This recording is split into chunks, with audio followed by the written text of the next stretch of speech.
നേരിമംഗലം ചെമ്മൻകുഴിയാണ് സ്ഥലം. ഒരു മരം വീഴുന്ന ഒച്ച കേട്ടിട്ടാണ് ഞാൻ ശ്രദ്ധിച്ചത്. അപ്പം മഴയില്ലാത്ത സമയത്ത് എങ്ങനെ മരം വീണെന്ന് ആദ്യം മനസ്സിലായില്ല. അത് കഴിഞ്ഞൊരു 5 മിനിറ്റ് കഴിഞ്ഞപ്പോൾ ഇവിടുന്ന് ഒരു കരച്ചിൽ കേൾക്കുന്നതായിട്ട് അടുത്തൊരു ചേച്ചി ഓടി വന്ന് പറഞ്ഞു. അങ്ങനെയാണ് ഞാൻ റോഡിൽ വന്ന് കയറി നോക്കുന്നത്. റോഡിൽ വന്ന് നോക്കുമ്പോൾ ഒരു പെങ്കൊച്ച്, ഒരു 25 വയസ്സടുത്ത പ്രായമുള്ള ഒരു പെങ്കൊച്ച് വഴിയിൽ വീണ് കിടപ്പുണ്ട്. കൂടെ ഒരു 10-28 വയസ്സുള്ളൊരു ആൺപയ്യനുമുണ്ട്. അപ്പോൾ അവർ ബൈക്കിന് വന്നവരാണ്. ആ ബൈക്കിലോട്ട് ഈ പന വന്ന് മരത്തിലടിച്ചിട്ട് ആ മരത്തിൻ്റെ കമ്പ് വന്ന് ആ കൊച്ചിൻ്റെ ദേഹത്ത് തട്ടി. അപ്പോൾ കൊച്ചു വഴിയിൽ വീണു. അപ്പോൾ ഈ വഴിയിൽ ആരും ഉണ്ടായിരുന്നില്ല. ഈ പയ്യൻ നിസ്സഹായനായതുകൊണ്ട് അവൻ അങ്ങോട്ട് ഓടുന്നു ഇങ്ങോട്ട് ഓടുന്നു, ആകെ വെപ്രാളപ്പെട്ട് നടക്കായിരുന്നു. അതുകൊണ്ട് അവനോട് കാര്യമായിട്ടൊന്നും ചോദിക്കാൻ പറ്റില്ല. ഈ കൊച്ചിനെ വന്ന് നോക്കിയപ്പോൾ അതിൻ്റെ തല മുറിഞ്ഞിട്ടുണ്ട്, ബോധം ഉണ്ടായിരുന്നില്ല. അപ്പോൾ പെട്ടെന്ന് പോർച്ചുഗാർ വണ്ടി ആ സമയത്ത് വന്നു. അപ്പോൾ വണ്ടിയെ തന്നെ നമ്മൾ കൊച്ചിനെയും അവരെ കയറ്റി പറഞ്ഞു വിട്ടു. അതുകൊണ്ട് അവർ എവിടെയുള്ളവരാണെന്ന് അറിയാമല്ല, പക്ഷേ അതിൻ്റെ തലയ്ക്ക് പരിക്കേറ്റിട്ടുണ്ട്.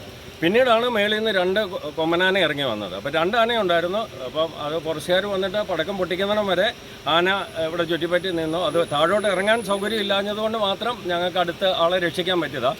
ഈ ഇവിടം തിട്ടിലായതുകൊണ്ട് താഴോട്ട് ഇറങ്ങിയിരുന്നെങ്കിൽ നമ്മളിവിടെ അടുപ്പിക്കത്തില്ലായിരുന്നു. ആന വയലൻ്റായിട്ടാണ് കണ്ടത്. അതിനാണ് ഇവിടെ നടന്ന സംഭവം.